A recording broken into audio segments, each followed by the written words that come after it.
تاکہ یہ جو مافیاز بیٹھے ہیں, ایلیٹ کیپچر ہے, یہاں سے جو ڈالر باہر جا رہا ہے, ساری رولنگ ایلیٹ یہاں سے پیسے چوری کر کے ہنڈی حوالے کے ذریعے باہر بھیج رہی ہے. ملک کیسے آگے بڑھ سکتا ہے؟ خان صاحب وی ہیو 5 more minutes, جس میں سے میں چاہوں گی کہ آپ 1 منٹ میں تو پہلے پنجاب کے کیئر ٹیکر کا جواب دے دیں, کیونکہ اگلے 4 منٹ میں I want to ask you completely something different from politics. دیکھیں پنجاب کے اندر اب کے پی میں کیا ہوا, ایک اعظم خان سلیکٹ کیا, سب کو پتا ہے کہ ایک ایماندار, ایک ایسا آدمی, ایک credible neutral umpire opposition government نے تسلیم کر کے.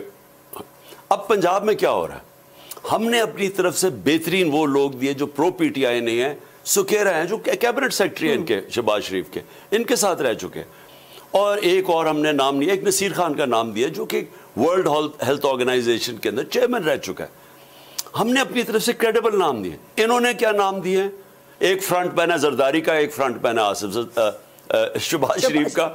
وہ ایک کرپٹ ترین آدمی ہے, ایک نے پوری رجیم چینج میں ہمیں گرانے کی پوری سازش کے اندر وہ ملوث تھا, وہ اور اینٹی پی ٹی آئی ہے. یہ ان کا آئیڈیا نیوٹرل امپائر کا, کیئر ٹیکر کا تو مطلب یہ ہے کہ آپ کا نیوٹرل امپائر کھڑا ہو. انہوں نے تو وہ آدمی کھڑا کر دیا ہے جو کہ نون لیگ سے بھی ہمیں زیادہ نقصان پہنچانے والا, وہ اس سے چیف منسٹر. آپ ایکسپٹ کریں گے یا فائٹ کریں گے اس کو؟ بالکل اس کو ایکسپٹ نہیں کریں گے, ہمارے پاس اس کا ٹریک ریکارڈ ہے پورا, ہمیں پتہ ہے الیکشن کمیشن کا فیصلہ آپ ایکسپٹ نہیں کریں گے اگر ایسا کوئی خدا نہ خواستہ. دیکھیں جی, الیکشن کمیشن اس طرح کا آدمی اگر اپوائنٹ کرے گا, پہلے تو الیکشن کمیشن کی ویسی کریڈیبلٹی ختم ہے. اگر اس طرح کے آدمی کو اپوائنٹ کریں گے تو پہلے تو پبلک میں اور ننگا ہو جائے گا election commission. And you will not accept it obviously. بالکل ہم ایکسپٹ نہیں کریں گے. جی خان صاحب, سارے سیاسی سوال سائڈ پہ رکھ دیتی ہوں. آپ کو میں بہت عرصے سے جانتی ہوں, آپ کی پارٹی کی گروتھ میں نے دیکھی, بلکہ اس دن پریزیڈنٹ آف پاکستان سے میں نے انٹرویو کیا تو وہ کہہ رہے تھے ڈاکٹر صاحب کے ایک زمانے میں ہمیں ٹانگا پارٹی کہا جاتا تھا, اور آج اللہ نے آپ کو ماشاءاللہ بہت عزت دی ہے. You are very popular, people, لوگ آپ کو چاہتے ہیں, دل سے چاہتے ہیں. آپ کی لائف میں ایک بہت بڑا چینج آیا ہے, لائک بہت سالوں سے یا کچھ سالوں سے ایک اسپرچل جرنی آپ نے شروع کی ہے. I want you to tell the people of Pakistan, especially جو یوتھ ہے آپ کی فالوور, اس سے کیا چینج آیا ہے اور یہ چینج کیوں آیا ہے آپ کے اندر؟ اصل میں جذبن دیکھیں جو چینج ہے نا, جس وقت لا الہ الا اللہ کا مطلب لوگ سمجھ جاتے ہیں نا, اور سمجھ جاتے ہیں, بولتے نہیں ہیں اوپر سے, جب دل میں چلا جاتا ہے تو چینج تب آنا شروع ہوتا ہے. ایمان انسان کے اندر چینج لاتا ہے. جب آپ کو یہ پتہ چل جاتا ہے کہ ایک اللہ ہے اور آخرت ہے, اور میں اللہ کے سوا کوئی اور کسی کو خدا نہیں مانتا, اور وہ پھر اگر آپ اس کے اندر جب غور کرتے جاتے ہیں آپ کی زندگی آسان ہو جاتی ہے. ایاک نعبد و ایاک نستعین, یہ وہی کلمے کا ایک اور طرح کی, اللہ صرف تیرے سے میں عبادت کرتا ہوں, تیرے سے مدد مانگتا ہوں, صرف تیری عبادت کرتا ہوں. چینج تب آتا ہے انسان میں, اور وہ چینج کیا ہوتا ہے, انسان آزاد ہو جاتا ہے, اور صرف آزاد انسان کی پرواز ہوتی ہے, غلاموں کی پرواز نہیں ہوتی. علامہ اقبال کی اگر آپ شاعری سے ہی سمجھ جائیں تو وہ جو کیا رہے ہیں لوگوں کو, اس وقت غلام ہندوستان میں مسلمان تھے, ان کو آزاد کرنے کے لیے جگا رہے تھے, اور ان کی خودی کی اور خودداری کا, لا الہ الا اللہ انسان کو خوددار بناتا ہے, غیرت دیتا ہے. میں کسی کے سامنے جھکتا نہیں, میں جھوٹ نہیں بولتا, جھوٹ پکڑا جائے گا میری غیرت خراب ہوگی. میں کوئی ساری دنیا کی اپوزیشن ایک طرف ہو جائے, امریکہ آپ سے ناراض ہو جائے, جو مرضی ہو جائے, آپ کا جب اللہ میں ایمان آ جاتا ہے تو وہ ایمان کی جو قوت ہے وہ اصل میں شکست دیتی ہے. اور میں صرف آخر میں مدینہ کی ریاست کی اس لیے بات کرتا ہوں کہ دنیا کی تاریخ کا سب سے بڑا انقلاب آیا تھا. بے شک 627 میں جنگ خندق ہوئی, بال بال امہ بچی. قرآن کے اندر ہے کہ کیا حالات تھے امہ کے, بال بال بچی. اور 10 سال کے بعد 2 سپر پاورز, پرشین ایمپائر اور رومن ایمپائر, دونوں ان کے سامنے گھٹنے ٹیک دیتے ہیں. یہ تاریخ ہے, یہ انسانی, یہ ہسٹری بکس میں لکھا ہوا ہے کہ 10 سال میں وہی لوگ دنیا کی امامت کی, انہوں نے, ان کی پرواز آسمان پہ پہنچ گئی. نبی صلی اللہ علیہ وسلم نے یہ کیا تھا. لوگ سمجھتے ہیں تلوار کی وجہ سے, ان کے 10 سال میں 622 اور 32 کے بیچ میں 1300-1400 لوگ صرف مرے تھے دونوں طرف، لیکن فکری انقلاب آ گیا تو لوگ آزاد ہو گئے تھے، شعور آزاد ہو گیا. میں یہ چاہتا ہوں نہیں، آزاد انسان کی پرواز ہے.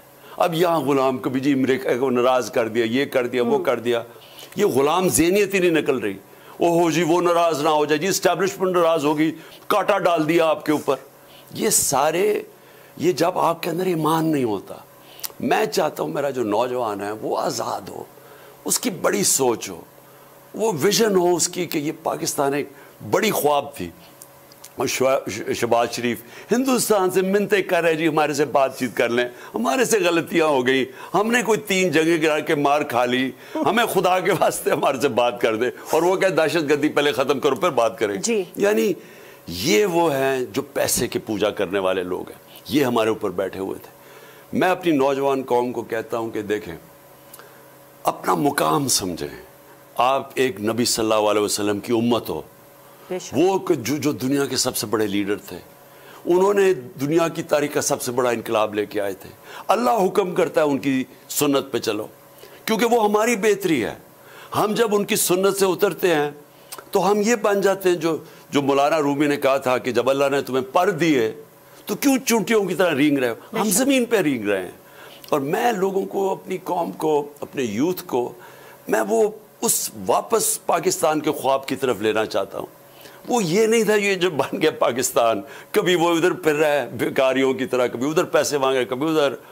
یعنی مجھے شرم آتی ہے کہ ہماری یہ جو رولنگ ایلیٹ ہے لوگوں کو کہہ رہے ہیں پاکستان میں پیسہ لے کے آؤ، اور خود پیسہ چوری کر کے باہر بھیج رہے ہیں. بالکل. میں چاہتا ہوں لوگ سمجھیں کہ یہ ایک نعمت ہے پاکستان، لیکن اس کے لیے، آزادی کے لیے لڑنا چاہیے. حقیقی آزادی قربانیوں کے بغیر نہیں دی جاتی. تو میں جب نکلتا ہوں، میں اس کو پالیٹکس تو سمجھتا نہیں، میں جہاد سمجھتا ہوں. میں اپنے ملک کے لیے جہاد لڑ رہا ہوں. مجھے کہتے ہیں جی آپ کی جان کو خطرہ ہے، یہ ہے وہ. اللہ کے فیصلے کے بغیر کوئی دنیا سے نہیں جاتا. مجھے کسی صورت یہ بچنا نہیں چاہیے تھا. جو پلان انہوں نے کیا ہوا تھا ان تینوں نے مل کے، مجھے تو بچنا نہیں چاہیے تھا. ایک بندوق والا سامنے کھڑا تھا، ادھر سے ایک نیچے سے 30 فٹ سے ٹرینڈ شوٹر تھا وہ. اب تو ثابت ہو گیا جو جے ٹی میں ہے وہ ٹرینڈ شوٹر تھا. اور 3 شوٹر تھے، ایک اور تھا، ایک اور شوٹر تھا. 3 ڈیفرنٹ گولیاں ملی ہیں، شیلز ملے گولی. تو مجھے تو بچنا ہی نہیں چاہیے تھا. اللہ کی ذات. اور جس طرح میں بچا ہوں، مجھے تو پتہ، جب میں گرا تھا تب مجھے پتا تھا کہ اللہ نے مجھے بچایا. تو یہ ہمارا خوف دور کر دیں کہ کوئی آپ کو یہ ڈرائے گا، یہ جو دھمکانا ہے میں یہ کر دوں گا، میں ریڈ لائن ڈرا کر دوں گا. کوئی کچھ نہیں کر سکتا. اوپر اللہ ہے اور میرا یہ ایمان ہے. اور اس لیے میں سمجھتا ہوں کہ جو مرضی کر لے میں جیت جاؤں گا انشاءاللہ. خان صاحب بہت بہت شکریہ، تھینک یو ویری مچ. آپ سے گفتگو کی آج یہاں زمان پارک میں، آپ نے ہمیں وقت دیا and you answered all my questions. یہ جو آپ نے یوتھ کے لیے میسج دیا ہے، دس از ویری امپورٹنٹ کہ سنت رسول پہ ضرور چلیں وہ، اور also tell them that they should be encouraged کہ ان کی بایوگرافیز، ان کی لائف کو اسٹڈی کریں، پڑھیں جیسے آپ کرتے ہیں، اینڈ دین اپنے اندر ایک ٹھہراؤ اور بدلاؤ ضرور لائیں. یہی آپ کا خواب ہے. اور طاقت لے کے یہی آپ کا خواب ہے. اور خوف ختم کر دیں، اپنے خوف ختم کر دیں. اور یہی پاکستان کا ویژن آپ دیکھ رہے ہیں اور بنانا چاہتے ہیں. اور بخوف و خطرہ ہو کے خان صاحب نے کہا، یہ بھی بڑی خبر ہے، انہوں نے کہا کہ میں جیت بھی جاؤں گا. ناظرین، آج یہی پروگرام کا اختتام ہوا. آپ مجھے فیڈ بیک دے سکتے ہو آن ٹویٹر. اپنا بہت بہت خیال رکھیے گا. ہم سب کی طرف سے اللہ حافظ.